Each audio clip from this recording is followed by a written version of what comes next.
There are plenty of hidden zones and areas in Legends Arceus, and today we're going to be diving deep and taking a look at some of these secret zones. So grab a beverage and let's get started. We start things off with a recent discovery. This was made by an amazing game researcher by the name of Deep Game Research over on Twitter. This individual was actually able to get their hands on essentially files that were hidden away within, well, the files of Legends Arceus. This particular file opens up a separate, yes, a totally separate sort of map, a map that exists outside of Legends Arceus. This isn't in the actual map files of the main Legends Arceus Hisui region and that sort of stuff. This is a separate entity totally, okay?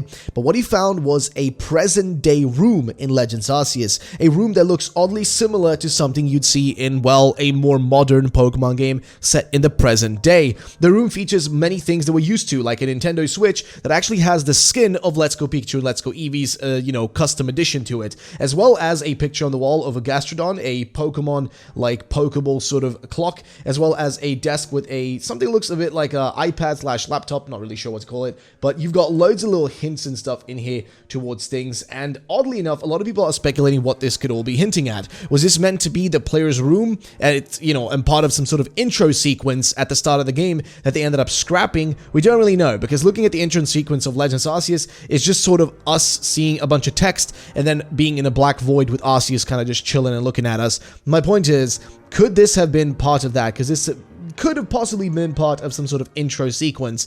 That's what is often speculated right now by most people, that this is some sort of way for them to introduce us into this game and this world, taking us from the present into the past. Or is this possibly something to do with DLC? I would argue it's neither of those, and some people are arguing, could this do anything with Gen 9? Well, we'll have to wait and see, but I'd love your thoughts and opinions. And I should also point out that the actual room looks oddly similar to the BDSP player room, as well as the Diamond, Pearl, and Platinum room as well. Kind of a similarity in the things there, like the thing on the wall, like there's almost a certificate there, as well as other things like a game console and TV. But those are things we often find in these sort of games. But we'd love to know your thoughts and opinions. I mean, even the carpet actually looks like the carpet from Diamond, Pearl, and Platinum, but your thoughts would be appreciated. So I'd love to know your thoughts and opinions on what this room could be based on and what it could have to do. Again, I personally think this one is specifically the intro sequence, which must have been scrapped at some point, and we'll have to wait and see if that is the case, if anything is more found within the files. If you guys want to more, know about these sort of things, you should follow the people who found this stuff over on Twitter.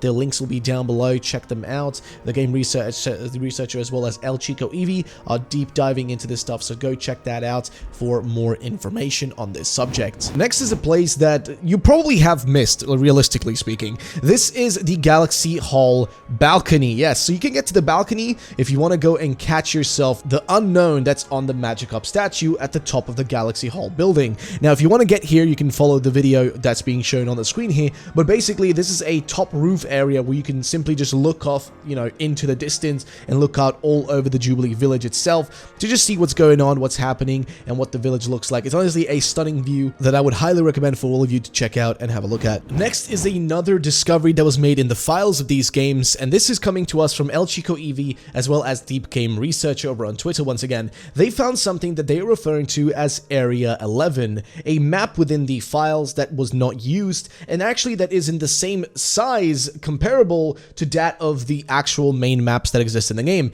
And here's what, El Chico Eevee is saying: I'm starting to think that the actual Area 11 is planned for future content, or it was cut due to time. This path looks like it's prepared already, and then that dirt square. I also saw a lot of zones with flowers and etc.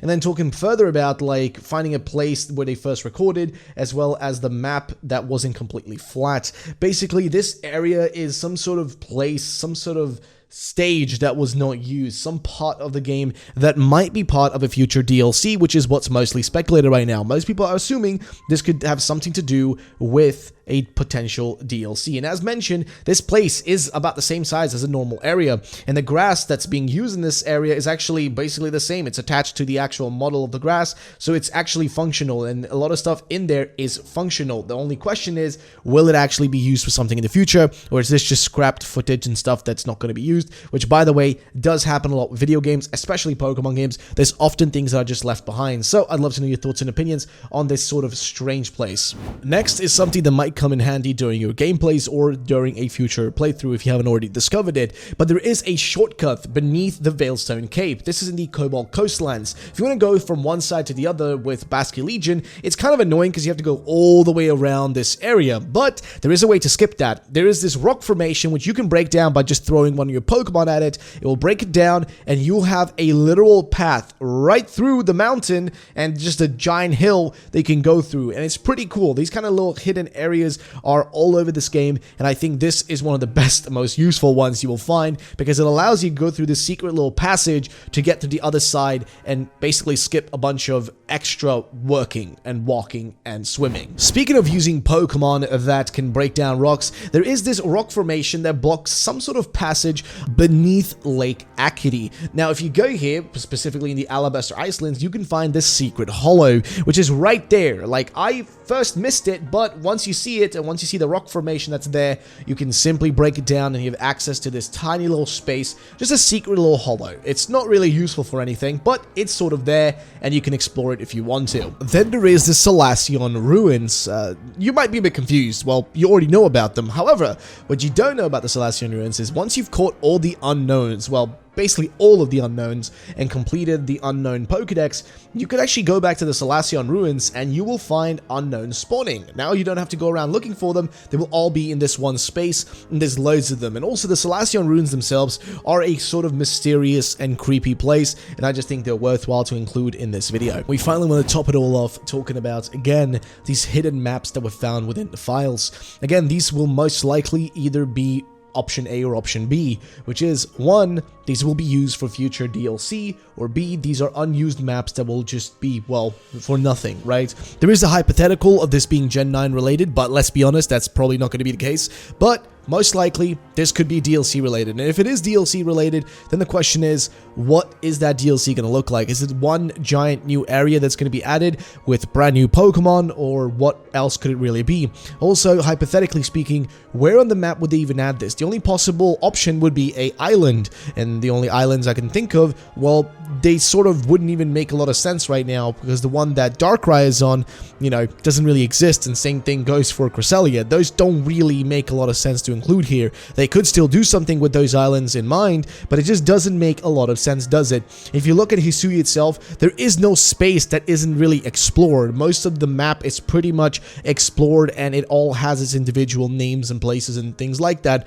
I think DLC is unlikely, and I think what we're looking at right here is most likely just an unused set of maps that will not be used anywhere in the future. Maybe potentially these were like IDs for extra areas to include, or potential like extra, you know, like Area 11 as it's being called, to be included, but they were more or less scrapped. That's kind of the going theory in my mind with this whole place. Of course, if there are any, like, you know, extra things that come out of this, we will update you guys in the future, but those are some of the secret and hidden areas that you may or may not have seen in Pokemon Legends Arceus. If you all did enjoy the video, then make sure to drop a like down below, subscribe, and I'll see you all in the next one. Thank you for watching, and bye bye, ladies and gentlemen.